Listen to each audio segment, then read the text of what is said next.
Spoiler sekali.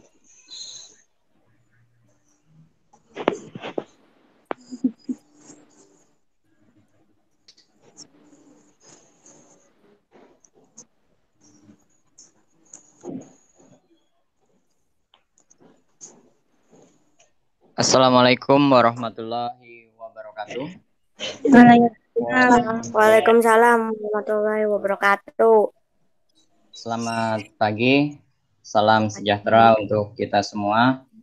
Alhamdulillah, pada pagi hari ini, hari Rabu, tanggal 3 Februari 2021, kita masih diberi kesehatan. Di luar sana banyak yang harus dirawat di rumah sakit, banyak yang harus masuk IGD, bahkan banyak yang sudah meninggalkan kita terlebih dahulu. Jadi kita sama-sama mari bersyukur, tetap menjaga kesehatan untuk diri kita sendiri dan untuk keluarga kita, serta untuk teman-teman kita semuanya. Sebelum kita mulai pembelajaran hari ini, satu orang silakan memimpin doa. Muhammad Zaini boleh, yang laki-laki.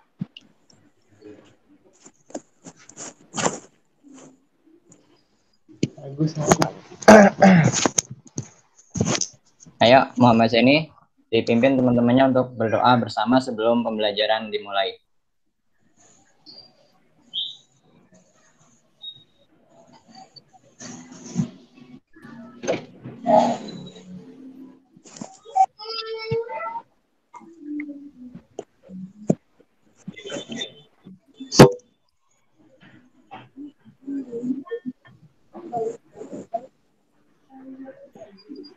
Bisa?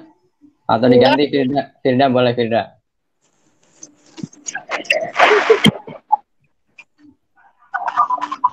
Ya, gimana Pak pertama? Pakai duduk siap gak? Enggak apa-apa. Enggak apa. Untuk memulai pelajaran, angka baiknya kita berdoa. Berdoa mulai.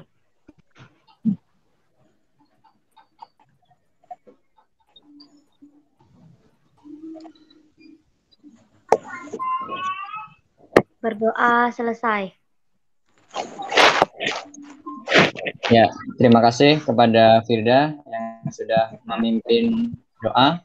Semoga diawali dengan doa, kegiatan belajar kita hari ini bisa berjalan lancar, kemudian bisa mendapat ilmu yang bermanfaat. Amin. Sekali lagi saya ucapkan terima kasih kepada yang sudah bergabung, baik dari kelas 7, kelas 7, kelas 9A ada?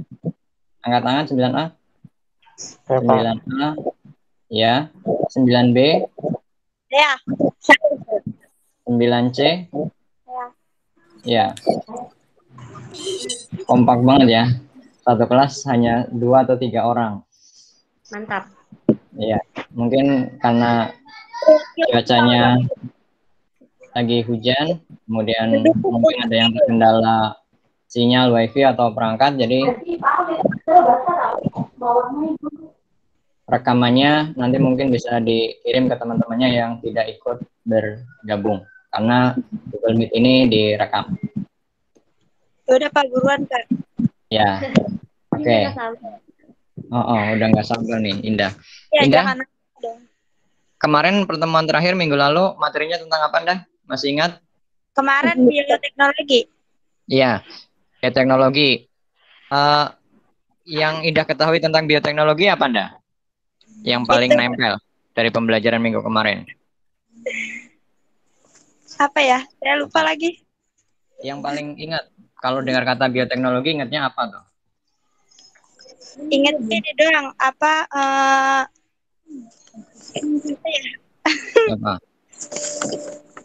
Atau yang lain? Ada yang ingat? Kalau dengar kata bioteknologi, ingat apa? Siti? Iya, Pak. Iya. Kalau dengar kata bioteknologi, apa kira-kira yang terbayang? Ilmu terapan, Pak. Ilmu terapan. Iya. Ya, ya. Ada lagi yang lain?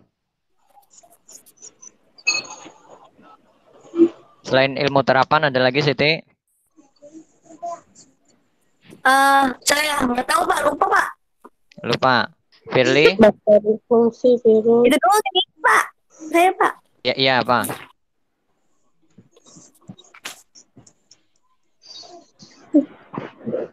Produksi ini Apa, Firda? Apa saya ingetnya cuma cabang ilmu biologi doang. Oh, iya. Jadi, bioteknologi itu benar.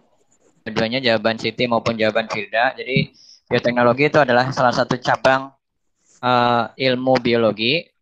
Bioteknologi itu gabungan antara ilmu biologi, kemudian ditambah dengan dari segi teknologi, kemudian ada dari segi mikologi, dan cabang-cabang biologi yang lain bergabung menjadi satu, kemudian diterapkan atau diaplikasikan pada kehidupan sehari-hari yang bisa membawa manfaat untuk kemudahan atau kelangsungan hidup manusia. Itu pengertian dari bioteknologi. Nah, hari ini rencananya kita akan belajar berbagai produk atau berbagai hasil dari bioteknologi, khususnya pada bidang pangan dan pada bidang peternakan. Kelanjutan dari pertemuan minggu lalu. Nanti kita ulang sedikit materi minggu lalu, kemudian lanjut ke bioteknologi di bidang pangan dan di bidang peternakan. Oke, sudah disiapkan buku paketnya yang sudah pinjam? Buku paket IPA semester 2, dibuka materinya. Ya, yang belum disimak nanti materi pembelajarannya dengan baik. Oke. Oke. Saya akan tampilkan materi presentasi untuk proses pembelajaran hari ini.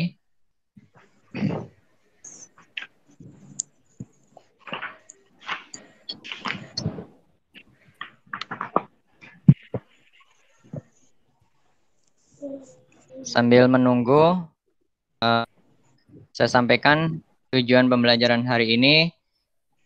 Tujuannya adalah setelah belajar melalui Google Meet ini, kalian bisa mengetahui berbagai macam produk dan manfaat dari bioteknologi, khususnya di bidang pangan dan di bidang peternakan.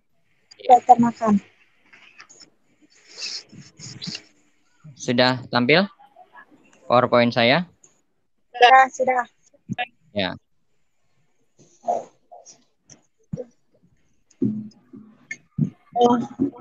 Aduh. Nah, bioteknologi. Ini ada yang tahu kira-kira gambar apa ini? Yang saya tunjuk pakai kursor? Mana? Ini yang lagi dipegang pakai tangan.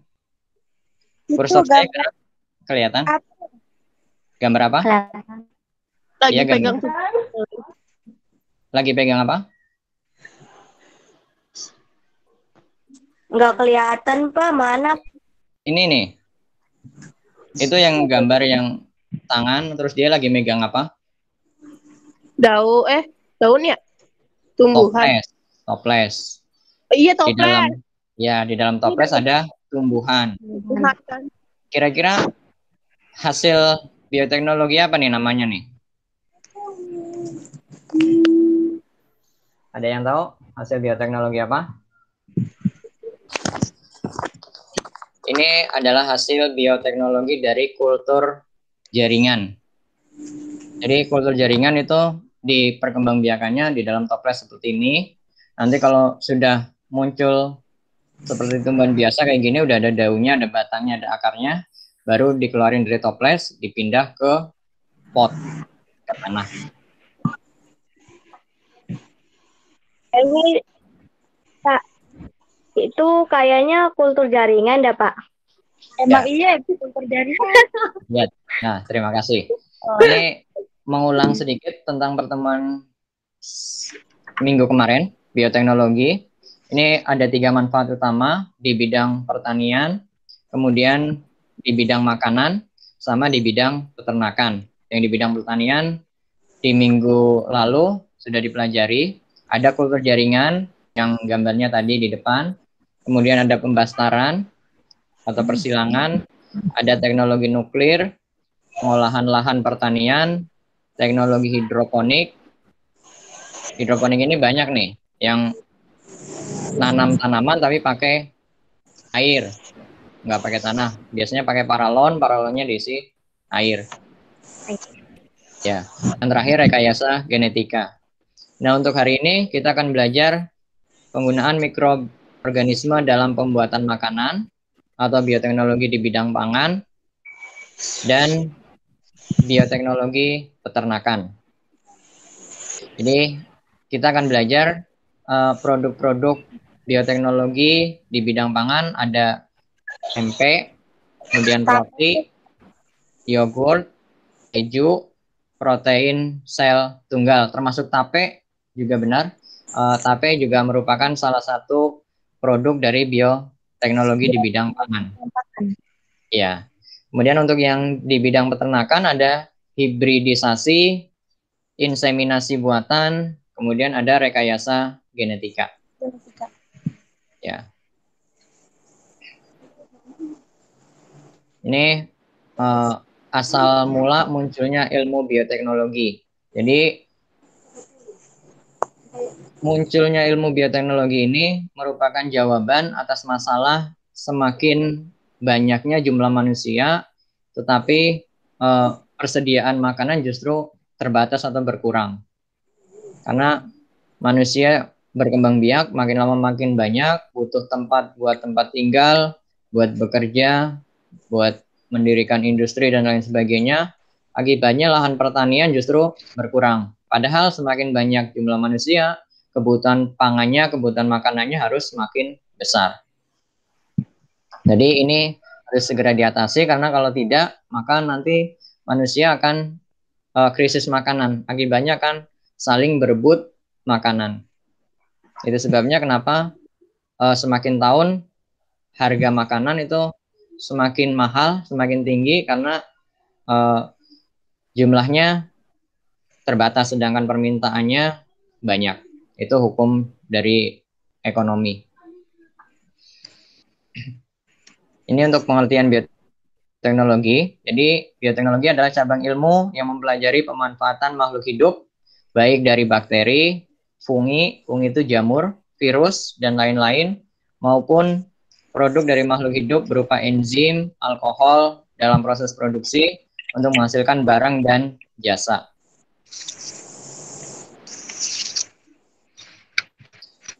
Ini yang tadi saya sampaikan, bahwa bioteknologi ini adalah gabungan dari berbagai macam ilmu. Di antaranya ada biokimia, ilmu mikrobiologi, ilmu mikologi, fisiologi, genetika, biologi molekuler, maupun ilmu kimia.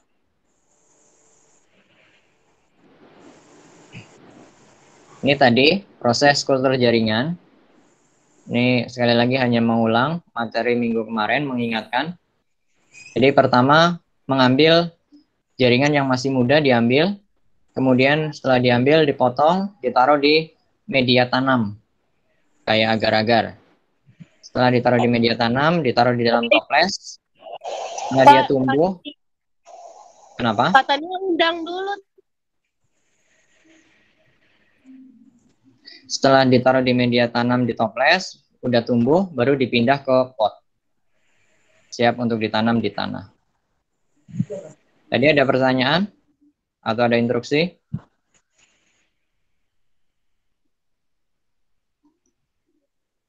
Lanjut, ini sudah. Ini tadi yang disebut dengan hidroponik. Jadi menanam tumbuhan atau tanaman tapi tidak menggunakan tanah. Ada yang menggunakan air, ada yang menggunakan kerikil atau pasir.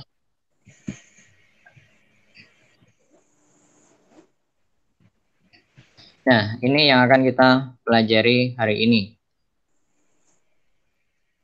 Pengolahan bioteknologi di bidang pangan. Yang pertama, tempe. Semua pernah makan tempe? Pernah. Tiap Pernah. hari makan Ya, tempe. semua Nggak pernah punya makan duit, tempe. Ya, pertanyaan saya, ada yang bisa menjelaskan bagaimana proses pembuatan tempe dari awal sampai tempe bisa dimakan? Satu orang bisa?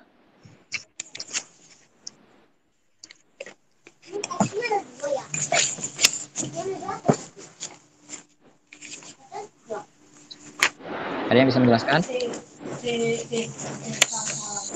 Tempe terbuat dari apa? Kedelai, kacang kedelai nggak sih? Iya, benar. Tempe terbuat dari kacang kedelai. Jadi, pertama kedelainya diapain dulu tuh kalau mau bikin tempe? Dihancurin ya? Dihancurin. Iya, pertama kedelainya dikupas ya, karena kan kedelai ada kulitnya. Dikupas dari kulitnya. Pernah lihat kedelai nggak? Enggak pernah. Kedelai itu ada kulitnya kurang lebih kayak kacang. Pernah makan kacang? Kacang kulit? Iya.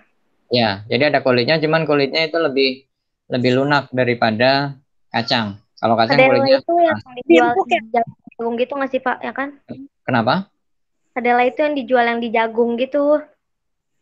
Yang Bukan. hijau-hijau. Iya. Iya, iya, Tuh. tapi model bentuknya itu sama jagung ya. Iya sih. Tepatnya kalau biji-bijinya itu kayak kacang. Jadi ada bungkusnya, biasanya berwarna hijau.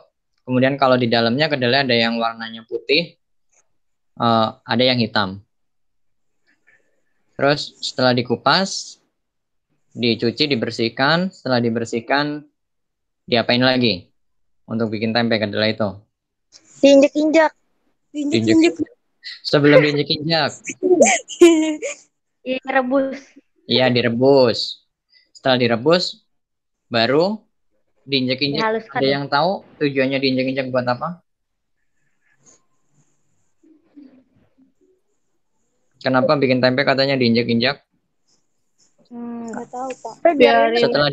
Setelah direbus, kulit arinya, kalian pernah makan salak? Nah, Pernah makan salak? Itu kan ada kulit yang tipis kan di buahnya kan? Iya. Nah, kedelai juga sama, ada kulit arinya, kulit yang tipis. Nah, supaya itu hilang, kalau dikupasin satu-satu kan lama tuh. Makanya biar lebih efektif, biasanya proses pembuatan tempe itu diinjak-injak. Jadi diinjak-injak itu tujuannya supaya kulit arinya itu lepas, hilang, copot. Itu nggak nempel lagi di biji. Setelah itu, baru nanti dikasih ragi. Nah, kandungan dari ragi itu adalah Rhizopus oryzae. Jadi itu jamur dari Rhizopus oryzae. Oryzae. Ya, jamur Rhizopus oryzae ini yang akan membuat kedelai yang satu dengan kedelai yang lain dia akan nempel, gabung jadi satu. Jadi kalau kalian ke pasar beli tempe itu biasanya sama pedagangnya kadang ada yang nawari tempe yang sudah jadi atau tempe yang belum jadi.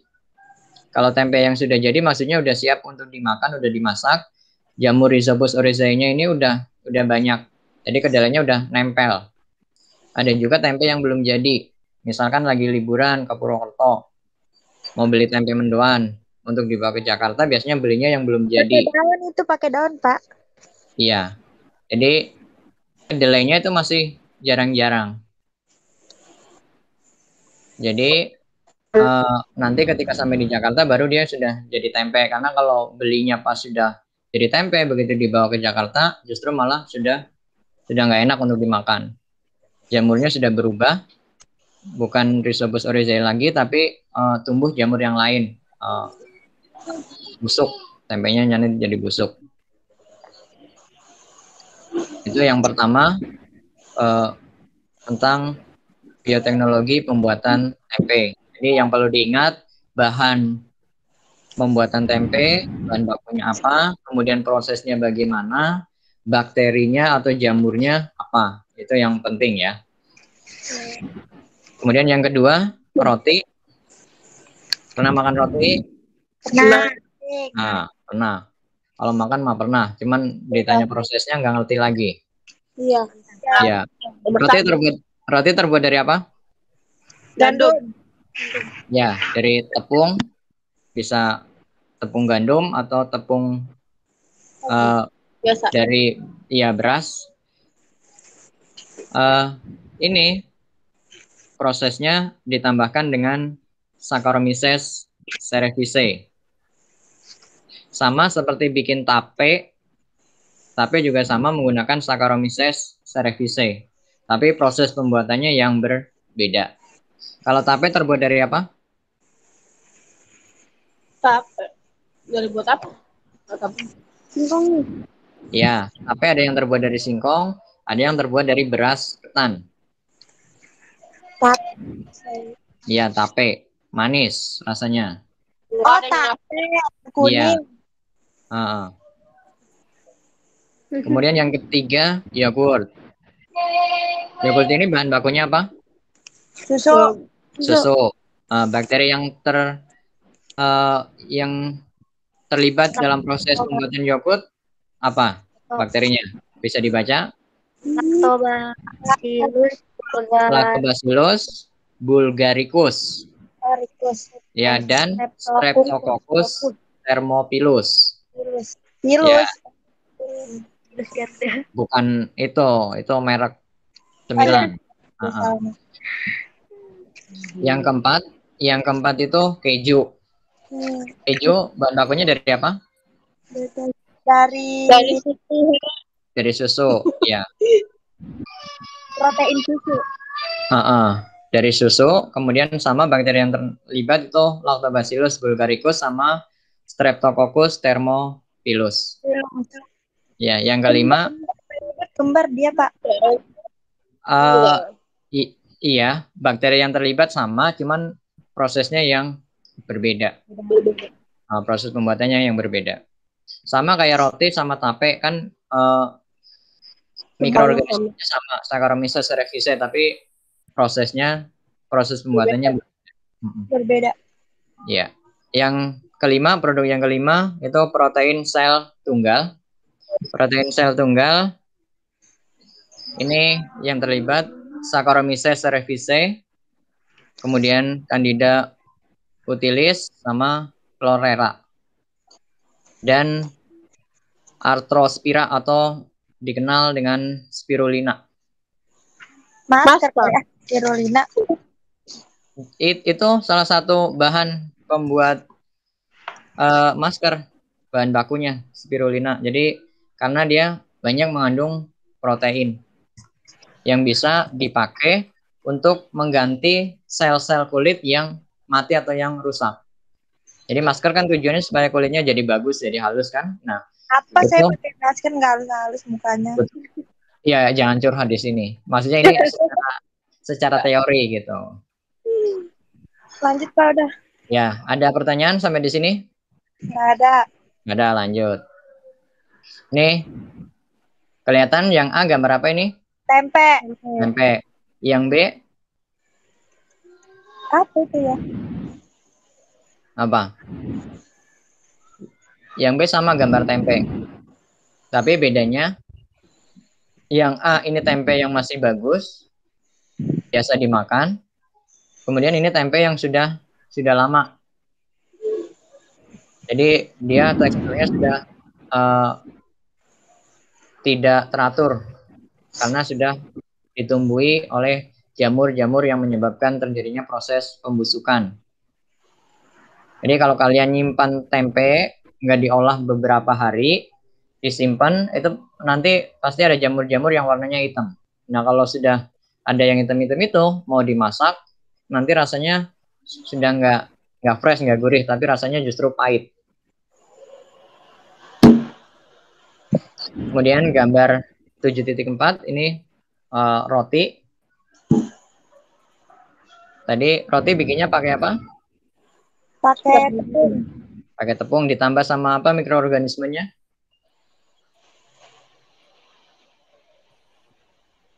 Saccharomyces cerevisiae. Susah ya? Gak inget Pak, susah ini susah. Ya, mulai belajar menghafalkan. Ini nama-nama Latin, terutama nanti yang mau lanjut ke SMA, mau masuk jurusan IPA, itu mulai belajar supaya nanti terbiasa. Kan kalian sudah kelas 9, nanti sebentar lagi akan lanjut, baik ke SMA atau ke SMK. Terus yang berikutnya, ini gambar yogurt. Kemudian yang terakhir, yang pojok, ini gambar dari proses pembuatan keju.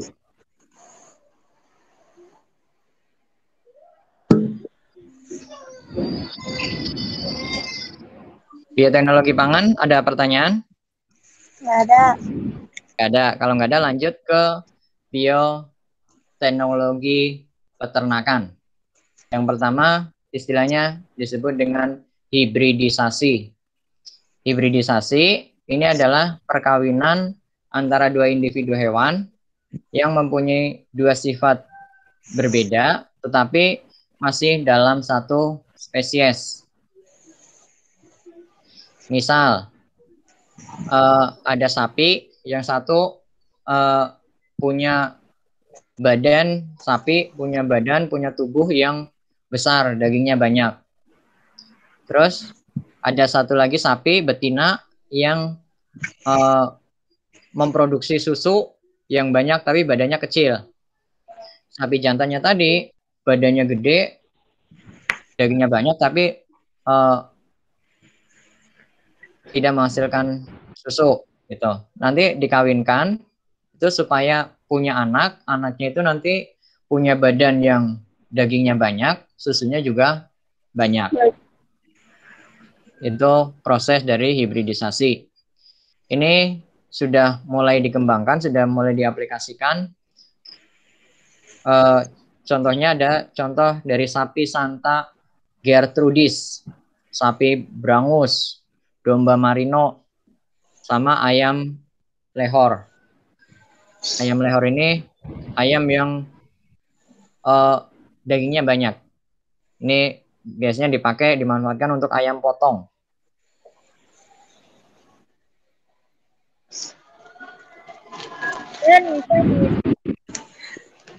Kemudian yang kedua, inseminasi buatan. Ada yang tahu inseminasi buatan?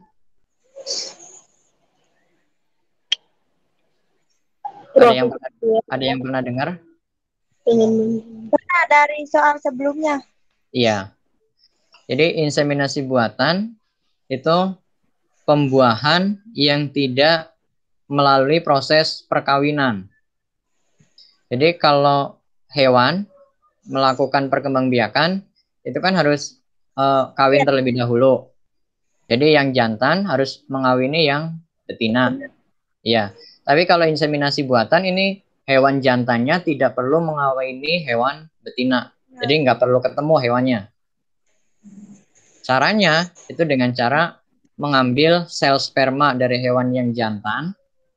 Kemudian sel sperma yang sudah diambil dari hewan yang jantan itu disuntikan ke betina atau ke rahim dari hewan betina.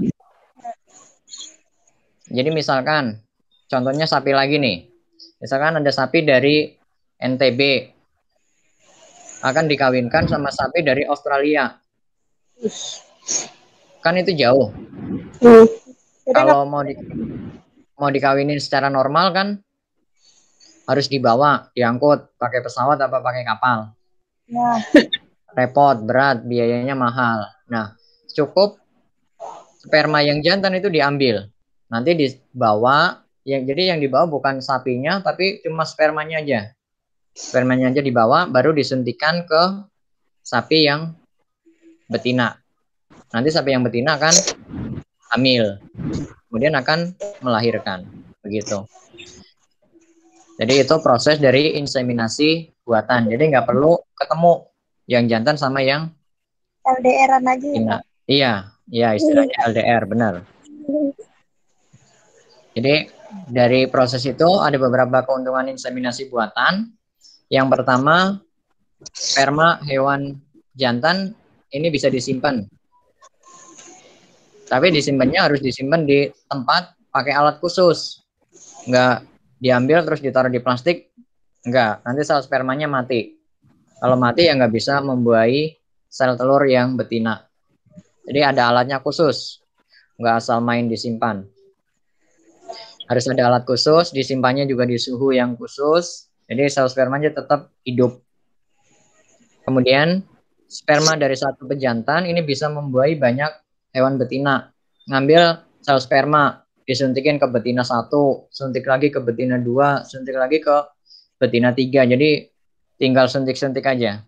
Mana yang mau sapinya supaya hamil, itu yang disuntik.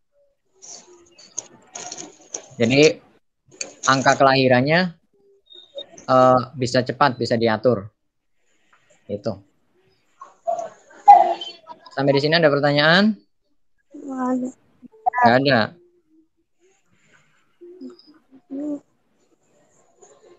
Bisa lanjut? Bisa. Bisa. Nah, yang berikutnya ini rekayasa genetika. Rekayasa genetika ini sudah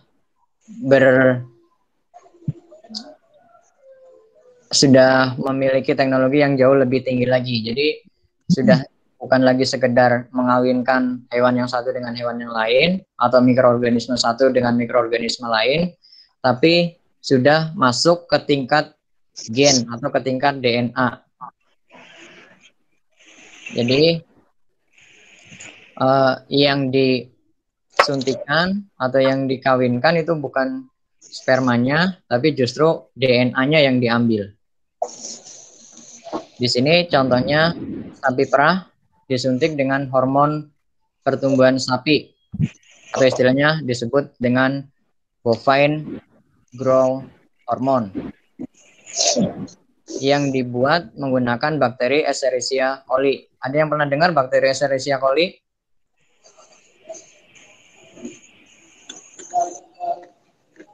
Pas kelas 8? Ada yang pernah dengar nggak? Pernah. Apa? Itu di penyakit apa ya? Saya lupa lagi. Bakteri Escherichia coli itu bakteri yang ada di dalam usus besar manusia. Manusia. Ya, di usus besar manusia tujuannya untuk membusukkan sisa-sisa makanan. Ya. Ya, untuk membuat kotoran kita menjadi busuk gitu. Supaya nanti pada saat kotoran itu keluar itu tidak lagi berbentuk aslinya. Misal kita makan kangkung, ya nanti kan keluarnya sudah berubah kan. Nah, itu salah satu manfaat atau kegunaan dari Escherichia coli. Itu awalnya. Tapi bakteri Escherichia coli ini kemudian DNA-nya diambil, kemudian ditambah dengan DNA yang bisa menghasilkan hormon bovine growth. Jadi nanti Escherichia coli-nya ini bisa menghasilkan hormon bovine growth. Nah, Escherichia coli yang bisa menghasilkan hormon bovine growth ini diternakan, diperkembangbiakan supaya nanti bakteri Escherichia coli yang DNA-nya sudah ditambahkan dengan hormon bovine growth ini bisa menghasilkan hormon bovine growth, sehingga bisa menghasilkan hormon tersebut, kemudian bisa dipakai untuk meningkatkan produksi susu pada sapi dan dagingnya juga bertambah banyak. Contoh yang kedua itu ikan salmon. Pernah dengan ikan salmon? Pernah. Mahal banget harganya. Kenapa? Ada yang tahu keunikan dari ikan salmon? Harganya mahal. Ya, ya, yang pertama harganya mahal. Ya, biasanya kalau di restoran beli menu ikan salmon itu harganya mahal. Terus apa lagi? Dari ikan salmon. Ada yang tahu?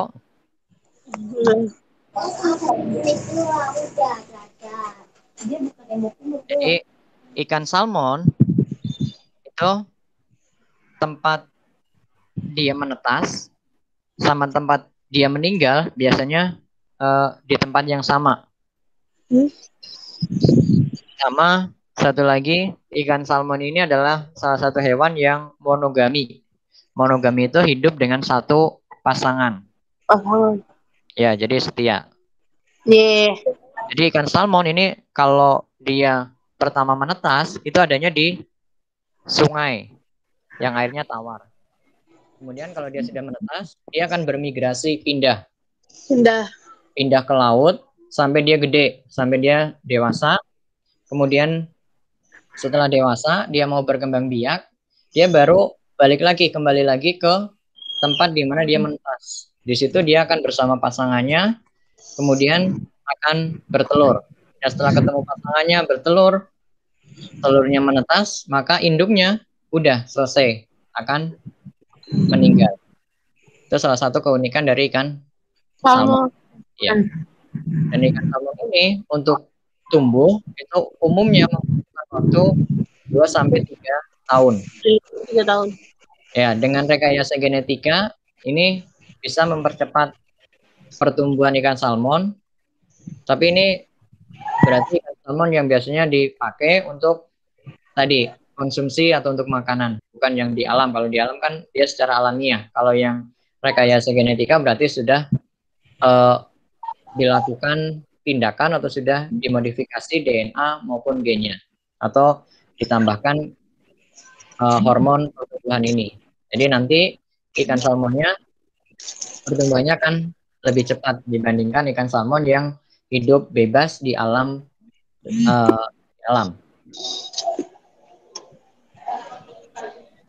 Sampai di sini ada pertanyaan? Enggak ada. Oke. Selain berbagai bidang bioteknologi yang sudah kita pelajari, nih bioteknologi juga bisa dibedakan menjadi 2 macam. Ada bioteknologi konvensional Modern. dan bioteknologi modern. Ada yang tahu perbedaan bioteknologi konvensional dan bioteknologi modern? Kalau konvensional itu menggunakan mikroorganisme. Ya, satu. Bioteknologi konvensional menggunakan mikroorganisme. Yang kedua?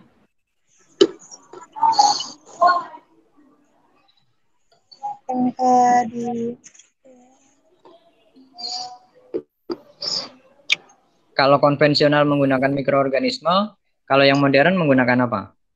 Teknik rekayasa genetika. Ya, menggunakan teknik rekayasa genetika. Ini ya, yang kita sedang bahas ini, rekayasa genetika. Terus perbedaan yang lain apa?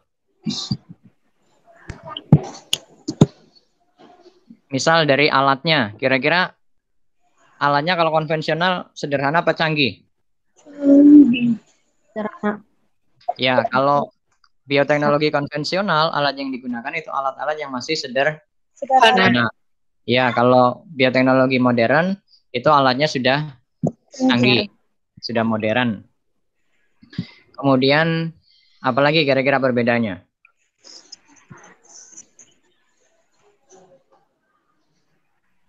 Dari biaya,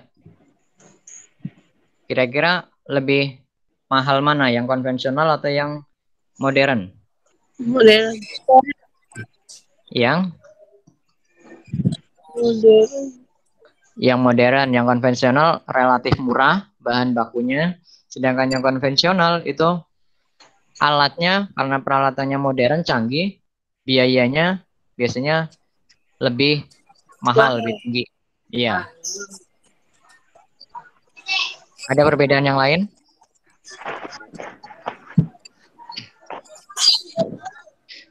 Dari produknya, kira-kira kalau konvensional tahan lama atau sebentar? Sebentar. Iya, kalau konvensional produknya biasanya bertahan sebentar, tidak tahan lama. Tapi kalau yang modern biasanya produknya tahan lama.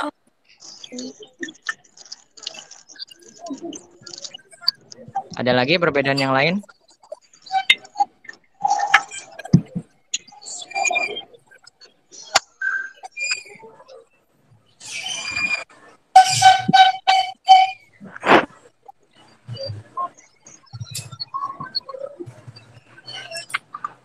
Ada lagi perbedaan yang lain atau hanya itu saja?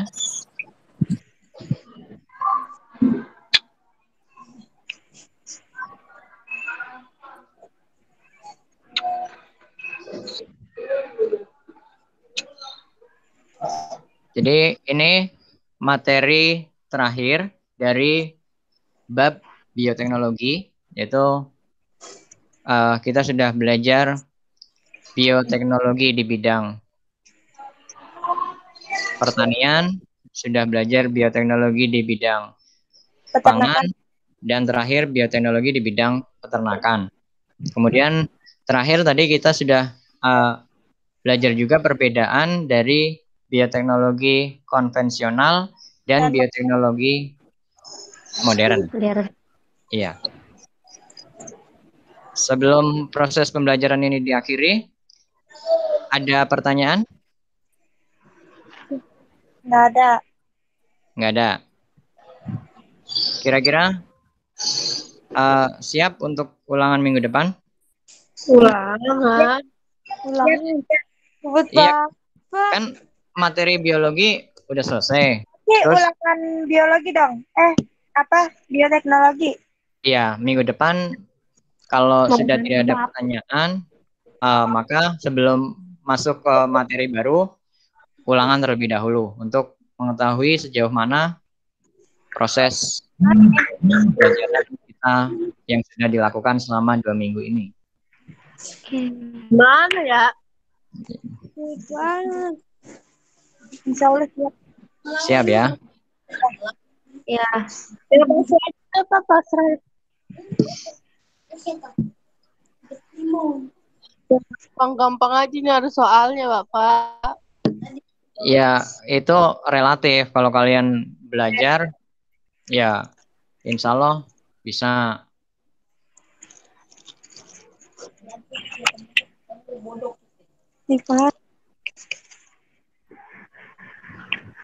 Pelajaran udah selesai, Pak. Sekarang udah nambah orang. Ada yang bisa menyimpulkan proses pembelajaran hari ini? Pembelajaran hari ini itu Ayo satu orang coba simpulkan proses pembelajaran kita hari ini. Yang kalian tangkap dari proses pembelajaran kita hari ini apa aja?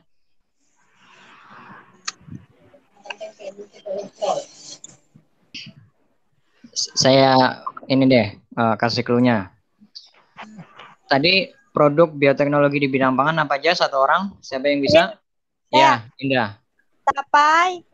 Tape. Tempe. Roti. Apa Yogurt. yang ketiga apa? Roti. Roti. Yang keempat? Yogurt. Yogurt. Yang kelima? Keju. Keju. Oke. Terima kasih Indah. Ya. Ada yang bisa menyebutkan mikroorganismenya yang bisa membuat tempe? Untuk membuat tempe pakai mikroorganisme apa? Ada yang ingat tadi? Susah. Tempe, Rhizopus. Apa sih ya? Rhizopus oryzae. Ya. Tapi nyebutnya pakai bahasa Inggris.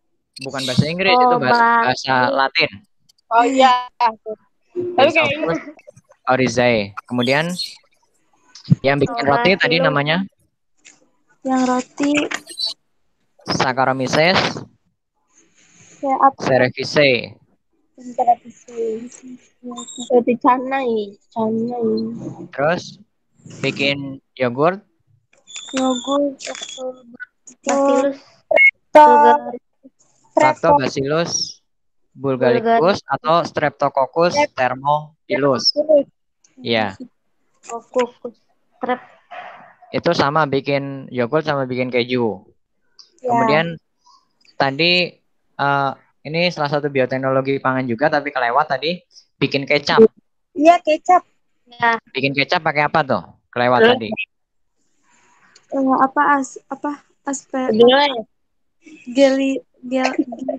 Aspergillus wentii. Aspergillus. Aspergillus wentii. Itu ya. I-nya 2, jadi dibacanya wentii. Kalau tape?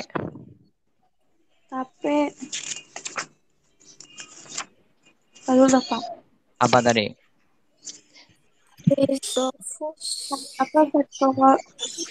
Saccharomyces cerevisiae. Ya, Saccharomyces cerevisiae. Saccharomyces cerevisiae. Saya ulangi ya. Bikin tempe. Bikin tempe tadi pakai Rhizopus oryzae. Bikin roti sama bikin tape pakainya apa? Saccharomyces cerevisiae. Ya. Bikin yogurt sama bikin keju itu juga sama. Bakterinya Lactobacillus bulgaricus sama Streptococcus thermophilus. Terakhir bikin kecap itu pakai Aspergillus wentii. Ya, Aspergillus wentii. Gede-gedenya doang. Terus Lihat aja cari temannya. bioteknologi di bidang peternakan tadi ada apa aja? Ikan salmon. Apa tuh Hadriasa apa sih? Hadriasa itu loh. Apa? Firda? Ini base buatan apa sih itu Pak? Saya nggak tahu namanya. Ya, Pak. ada 3 macam. Yang pertama hibridi. Nah itu. Yang Ya, pertama hibridisasi. Ya. Terus Ya. inseminasi ya buatan. Yang kedua inseminasi buatan. Yang ketiga Modern. Yang ketiga apa tadi? Terakhir. Yang ketiga terakhir itu rekayasa genetika. Ya. Poin terakhir. Perbedaan bioteknologi konvensional dan bioteknologi modern. 1. Apa? Bioteknologi konvensional alat-alatnya kayak sederhana. Kalau Ya, dari alatnya. Kalau konvensional sederhana. Kalau modern lebih canggih. Kalau yang modern lebih canggih. Terus? Mana modern? Saya menyebut itunya susah.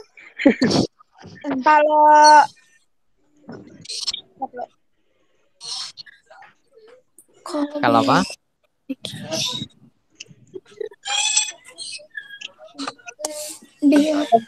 Harganya. Iya, harganya dari biayanya. Biayanya konvensional lebih murah, kalau modern lebih mahal. Ya, dari biaya konvensional lebih relatif murah, kalau yang modern relatif mahal. Terus apa lagi?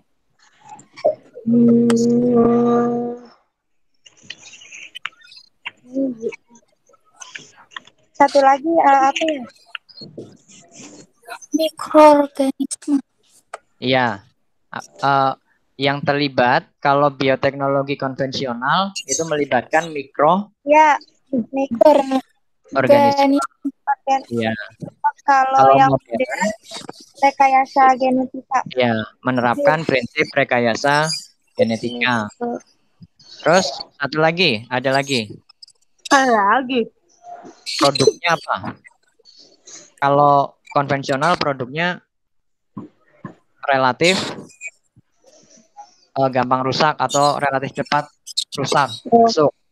Tapi kalau yang modern itu lebih tahan lama. Ya, lebih lama.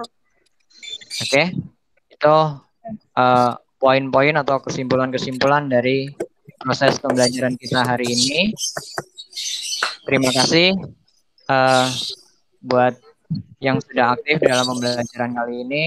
Ada Hoirunisa, Firda, Indah, Bunga, Prilly, dan Muhammad Zaini. Seperti yang tadi saya sampaikan, materi bioteknologi sudah selesai. Berarti hari Rabu depan ulangan materi bioteknologi. Silakan dipelajari lagi materinya. Mudah-mudahan nanti ulangannya KKM. Terus, Ada pelajaran dong. kenapa? Hari ini ada pelajaran nggak? Hari ini setelah ini selesai, Freedom. nanti kalian cek tugasnya di Google Classroom seperti biasa. Silakan dikerjakan, nanti dikirim melalui Google Classroom. Nanti setelah Google Meet ini selesai, tugasnya akan saya kirim, akan saya kirim di Google Classroom. Jadi silakan nanti dipantau Google Classroom-nya. Kalau mengikuti proses pembelajaran hari ini dengan baik, insya Allah tugasnya gampang lah, bisa dikerjakan. Ya. Terus terakhir, info terakhir, ini beberapa hari ke depan atau beberapa minggu ke depan ada lomba Pesona Edu. Sekali lagi diinformasikan, kalau ada yang berminat silakan menghubungi guru mata pelajarannya. Di sini udah ada berniat Pak katanya Firda. Enggak, lu nggak boleh gitu, lu dosa. udah ada Indah ikut lomba matematika ya, Nda? Iya, saya nggak mau. Iya, itu nanti menghubungi guru matematika. Firda sudah ditawarkan, tapi katanya gimana Firda? Dulu 1.000 Pak. Padahal Pesona Edu itu lombanya daftarnya gratis. Kalau menang sampai tingkat provinsi itu hadiahnya lumayan, sekitar jutaan tuh. Duit.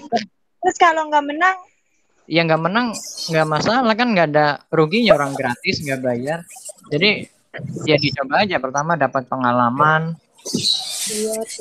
Ya kedua ya syukur-syukur kalau belajar benar-benar juara, kan alhamdulillah dapat piala, kemudian dapat uang.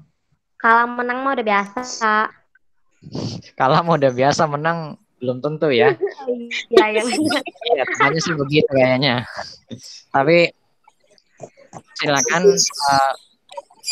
pergunakan kesempatan itu. Kalau memang berkeinginan silakan dipergunakan, karena sekali lagi sudah kelas 9, waktunya sebentar lagi akan berpindah sekolah, akan melanjutkan ke sekolah yang baru.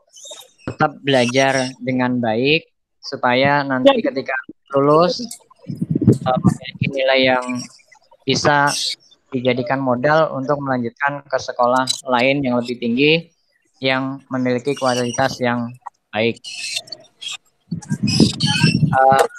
Materi pembelajaran kali ini cukup sekian. Terima kasih. Kita tutup acara pembelajaran hari ini dengan membaca bacaan adalah bagi yang beragama Islam, bagi yang beragama non-Islam bisa menyesuaikan. Alhamdulillahirabbil alamin. Oke, kalau sudah nggak ada pertanyaan, saya akhiri proses pembelajaran kali ini. Terima kasih. Wassalamualaikum warahmatullahi wabarakatuh. Waalaikumsalam warahmatullahi wabarakatuh. Ya, tetap semangat, tetap jaga kesehatan.